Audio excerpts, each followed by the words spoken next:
Hey there fellow Cheapskates, this is Commander Cheapskate, and welcome to the show where we show you how to play miniatures wargaming on a budget. And that's right, ladies and gentlemen, it's that time of the week again. It's another edition of Commander Cheapskate Battle Reports, Battle Report number 7. Now this battle report takes place during Hamejarr's campaign. This is happening part of our turn 2 battles. And this battle is fought between Warlord Ace and Sister Serial of the High Elves and Bretonnians versus my other buddy, Brother Grimm of the Orcs and Goblins. So sit back, relax, see what happens when High Elves and Bretonnians take on Orcs and Goblins. Alright, ladies and gentlemen, before we get started at battle number 7, which I call the Super Brawl, I have a disclaimer to dismiss once again. Just like the previous battle report, some mistakes were made. This one mistakes were being made as well. But the reason why the mistakes were made on this battle report is because we played this game during the Super Bowl. So we were watching the game and playing Warhammer at the same time, and so because of that, some errors were made, photos were forgotten to be taken, lots of mistakes being made at the same time, and that's because we were watching the Super Bowl while we were fighting out our Super Brawl. So just keep that in mind. Thanks. Crom, I've never prayed you before. I have no tongue for it. No one, not even you, will remember if we were good men or bad, why we fought or why we died. No. All that matters is that two stood against many. That's what's important. Power pleases you, Crom. So grant me one request. Grant me revenge. And if you do not listen, then the hell with you. Alright, so now it's time to talk about Warlord Ace's and Sister Serial's alliance army. This is a Bretonnian and High Elf alliance. For the Bretonnians, you have Gilles de Rais, the Black Prince. He is a General of Bretonnia with heavy armor, warhorse, lance, shield, barding, and his two virtues are the Grail virtue and the virtue of purity, so he's got that. Next comes up 6 Grail Knights, the Saints of de Rais, with full command and a war banner, followed by 10 Knights of the Realm called Corps de Corps, which is a full command, followed by the left and right echelons, which consists of 10 Bretonnian longbowmen, and 20 men-at-arms, the Ivy Green, with full command as well as halberds. And Warlord Ace's alliance contribution to this army are 2 units of 12 archers with Hawkeyes, and 4 repeater bolt throwers, Eagle Claw bolt throwers. And that brings us to his grand spanking total of 1,750 points. Alright, now it's time to talk about Brother Grimm's Orc and Goblin army. His first Lord and Hero choice is Grom the Paunch. He is a general, which is kind of useful for my friend because he's fighting against High Elves, and elves naturally cause fear to goblins, and Grom the Paunch kind of cancels that out. He also has a level 2 Battle Wizard with the Talisman of Preservation, and he is using the Lore of Beasts. This Battle Wizard was obtained through one of the hexes that he occupied, which is a Wizard's Tower. His core choices consist of 1 massive unit of 40 Orc Boys with full command, 2 units of 20 Night Goblin Archers with full command, as well as 3 Fanatics apiece, and then 1 giant brick of 72 Goblins with spears, shields, as well as full command. He also has a unit of 10 Giant Wolf Riders with spears, bows, shields, and light armor, as well as 10 Forest Goblin Spider Riders armed with shields, bows, and spears. And finally, his special choice consists of a Night Goblin Squig Herd with 18 Cave Squigs and 6 Night Goblin Herders for a grand total of 1,893 points. Alright, now it's time for the deployment shots. This is the High Elf and Bretonnian deployment on the right flank. As you can see from left to right, there's 10 units of bowmen, a bolt thrower, and then you have the 10 Knights of the Realm, the Corps de Corps with the General. Then you have another 10 bowmen right there in the middle, followed by another Eagle Claw bolt thrower, followed by the 20 men-at-arms with halberds, the Ivy Green, and then another 12-man unit of High Elf archers there on the far-hand right. So that is the deployment on the right-hand flank for Sister Serial and Warlord Ace. And this is deployment for their left flank. As you can see there, they have their 2 remaining bolt throwers. There's 6 Grail Knights there in the center, as well as the last unit of High Elf archers there on the very far right-hand side. So my friends, Sister Serial and Warlord Ace, decided to spread out their entire line across the entirety of the board and direct all their firepower to the front, because this build is primarily long-range firepower. This is Brother Grimm's left-hand flank's deployment. As you can see here, he has his Squig Herd holding up his left-hand flank, followed by a unit of Night Goblin Archers with their Fanatics holding up the other side of that flank. Alright, this picture is Brother Grimm's center deployment. As you can see there in the very front of his deployment, he has his massively huge unit of 72 goblins, spearmen, right in front of his unit of 40 orc boys. He's using them as kind of like human shields to block the archer fire on his orc boys. And right there on the flank there, you can see Grand the Paunch. He's securing the left-hand side of that center deployment. So that is deployment on the center for Brother Grimm. And finally, this is the right-hand flank of Brother Grimm's deployment. As you can see, there's a level 2 battle wizard with the Lord of Beasts. He's kind of chilling out behind that barn there in the town. Right next to him are another unit of 20 Night Goblin archers with fanatics. And on the very far right-hand side, kind of like stacked up in a column formation, are the Spider Riders as well as the Goblin Wolf Riders. So that is deployment for Brother Grimm. And so that brings us to Bretonnians and High Elves turn 1. For movement phase, the Sister Serial and Warlord Ace decided not to move any of their military forces. They decided to keep them in bay and go straight into the magic phase. Since they really don't have any wizards in their army, we skip the magic phase and head straight to their shooting phase. This is my boomstick! As you can see in this picture here, we start seeing the longbowmen opening up on the Night Goblins. They inflict 2 wounds on the Night Goblin Squig Herd there on the left-hand side. They also inflict another 2 wounds on the Night Goblin Archers on the right-hand side on the left-hand flank. So that is the shooting in this picture. In this picture, the bolt throwers for the High Elves decide to do multi-shots. 2 of them decide to pop off rounds on top of the Night Goblin Horde that's in the middle there. They inflict 12 wounds on that one, so 12 Night Goblins are dead from that fray. Another bolt thrower opens up with multi-shots on Grand the Paunch. With his ward saves and his armor saves and everything else and his regeneration saves, they inflict actually quite a bit of wounds, but it was Grand the Paunch's regenerative saves that really saved his life. They only inflicted 1 wound on him on that part. And to round out the High Elves and Bretonnian shooting phase, the last remaining bowmen open up on the last unit of Night Goblin Archers. They're right there on the right-hand flank. They inflict 2 wounds on that unit and take those out. And since there's no combat, we move directly onto Orcs and Goblins. Turn number 1. Alright, and that brings us to Orcs and Goblins turn number 1, and we can go right into the movement phase. As you can see here on the left-hand flank, Brother Grimm sends his Night Goblin Squig Herders as well as Archers, and just basically marches them as quickly as possible. He kind of ducks in his units kind of candy quarter to that ruined shack there on the picture in order to block the line of fire for a lot of the archers. So that's what he does for his movement on that side of the board. Now this picture is a combination of the Orcs and Goblins' movement phase as well as their magic phase. As I said before, we were playing this game while the Super Bowl was going on, so there are some moments where we forgot to take pictures because we were watching the game. And so because of that, you're going to see some combination of different phases and similar pictures because of that. So in this movement phase, what happens is that Brother Grimm takes his Night Goblin Horde and he marches them forward way ahead of his Orcs unit towards the High Elf and Bretonnian center line.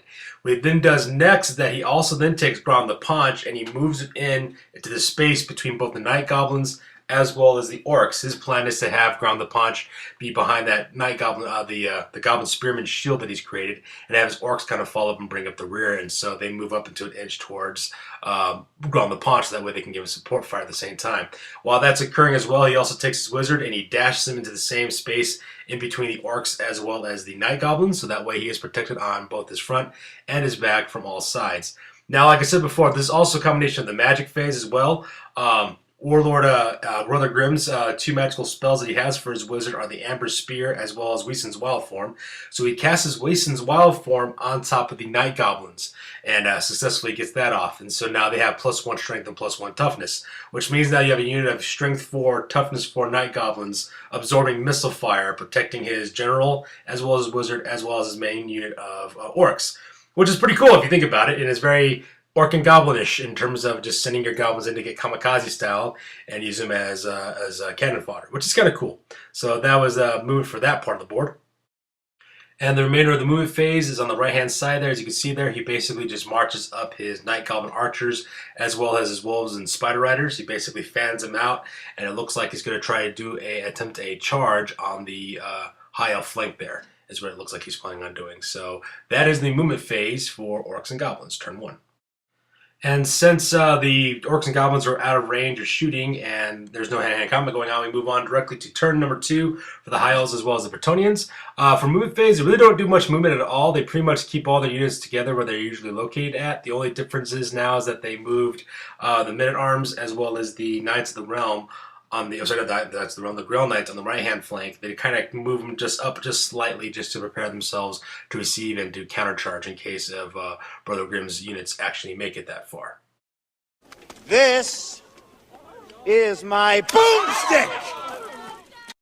Alright, and that brings us up to the shooting phase of the High Elves as well as the Bretonnians. As you can see in this picture, the Bretonnian Longbowmen can still kind of see the Night Goblins, so they open up with those guys and inflict 2 wounds on that one. And then the Bolt Thrower is actually still within line of sight of the Night Goblin unit there, and they open up with multi-shot on that one and inflict 6 wounds on that unit and cause it to panic and flee.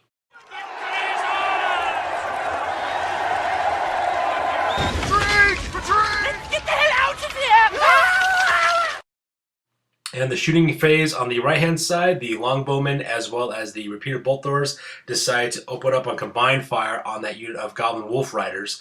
They saw that as their biggest threat, so Warlord Ace and Sister Serial decided to target that unit. And they inflict 8 wounds on that unit as well and cause that unit to panic and flee as well.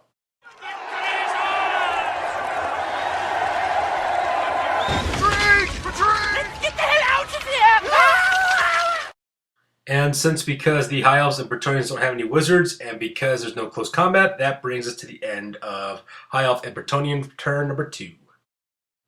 And with that, that brings us to the top of Orcs and Goblins turn number 2 with the movement phase. As you can see in this picture here, the on this side of the board, the Squigs herd as well as the Night Goblin herd basically just march forward around the corner of that building and set themselves up for another charge to attack the Bretonnian Longbowmen on the side there. As you can see in the bottom of the page on this picture, the Night Goblin archers basically rally and turn around to try to slug it out again one more time. Now this picture is kind of interesting because Brother Grimm kind of like hopscotches Grom the Paunch around a little bit in this photo. So what he does first is before he moves up his Night Goblins and his Orcs, sorry, not his Night Goblins, his regular Goblins and his Orcs, what he does first that he takes Grom the Paunch and he moves him, does a kind of quick reform and has him move him around to pass his units behind that little shack that you had there in the middle of the village there to kind of give support to his flanking attacks that are taking place on the right-hand side of his unit. Once he moves Grom the Paunch behind that building, he basically sends his Goblin Spearmen with Weason's Wild Form marching forward up to the bank of the river and prepares him to charge into the archers as well as the bolt thrower that remains there. And then he also brings up his Orcs to kind of bring up support behind those Goblin Spearmen on that picture. And as you can see on the very far right-hand side there, his Spider Riders basically charge, and they successfully charge into the High Elf Longbowmen, which are supposed to be on top of that rocky outcropping there. That's supposed to be a hill. They're supposed to be on top of that hill, so we couldn't fit them on top of that and falling off. So those 2 units are engaged in hand-to-hand combat. He also marches up his other unit of Night Goblin archers up closer towards the not marches them, he just moves them 4 inches up to the riverbank in order to take out pot shots on the High Elf Repeater Bolt Thrower there. And as you can see on the right-hand side, his Wolf Riders rally. So that is movement on this side of the board. This is my boomstick! And that brings us into the shooting as well as combat phases of, and as well as the magic phase, I suppose, of Orcs and Goblins turn number 2. As you can see in this picture, Weason's Wild Form is once again cast upon the giant brick of Goblin Spearman that's there on the river. And as you can see here, Brother Grimm's Brother Grimm's Night Goblin archers opens up on Warlord Ace's High Elf Bolt Thrower and destroys it. He gets 10 shots on this thing. And it was a miracle that he destroyed that machine because, you know, War Machine crews get the duck behind their machines and, you know, use the toughness of the War Machine for cover as well as protection on that one. He opens up all 10 shots of his hit, and then he takes the 10 shots and he rolls, and out of the 10 dice that he rolls, 8 of them come up as 6s. It was crazy. There's just like no freaking way that should have happened. But it did, and so because of that, that Bolt Thrower crew gets destroyed. So those guys are now dead. Give them nothing, but take from them everything!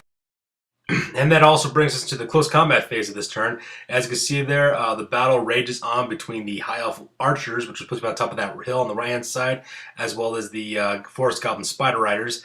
This combat went very, very poorly for Warlord Ace. He loses 6 archers out of the combat, while Brother Grimm only loses 3 Spider Riders out of the deal. So because of that, the Orcs and Goblins win that round of combat, but Warlord Ace makes his break check.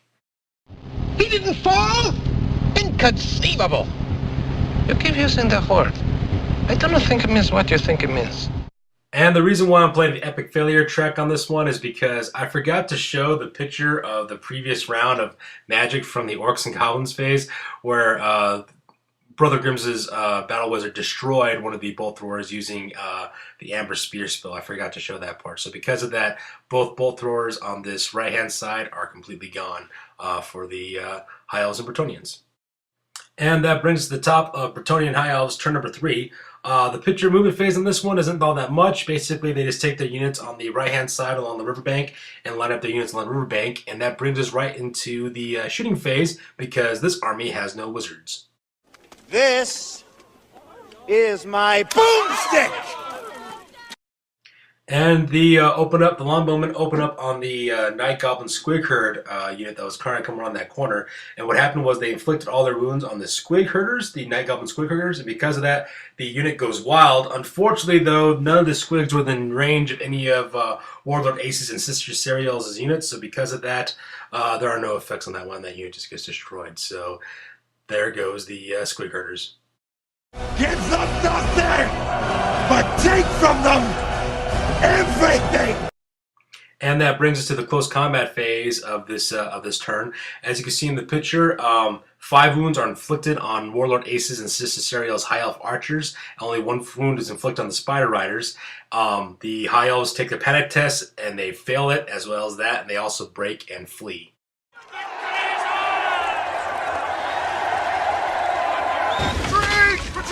Get the hell out of here! Unfortunately for those archers, they are being pursued by fast calves, so because of that, with the Swift Stride rule, those Spider Riders rolled right over the top of them, and they destroyed that unit and effectively defeat it. And so now it's wiped off the face of the earth.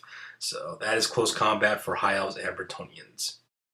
And that takes us to the top of Orcs and Goblins turn 3. As you can see in this picture for the move phase, those Night Goblin archers on the left-hand flank, all they basically do is march forward again and try to get back into the fix of things.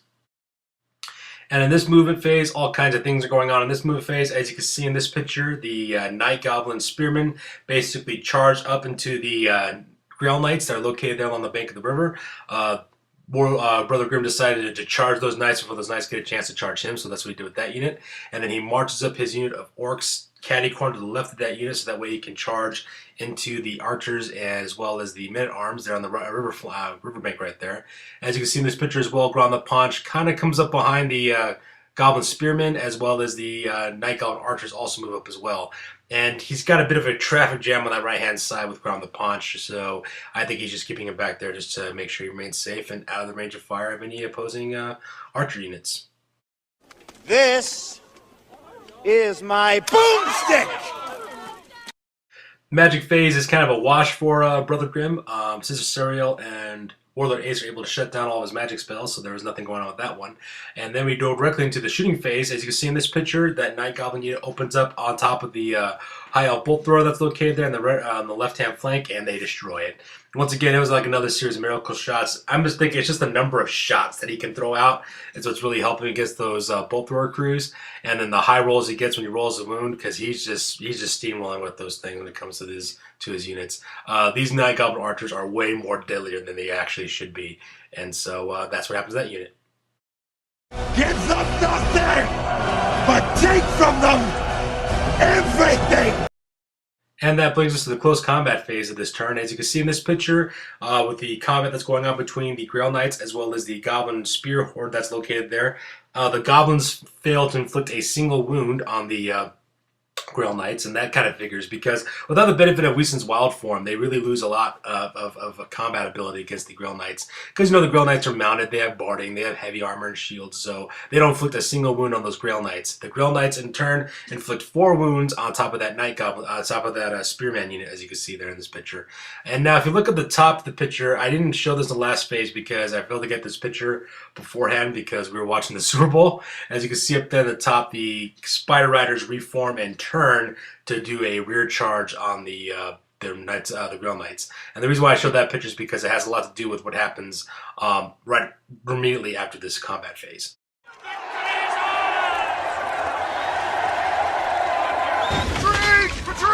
Get the hell out of here!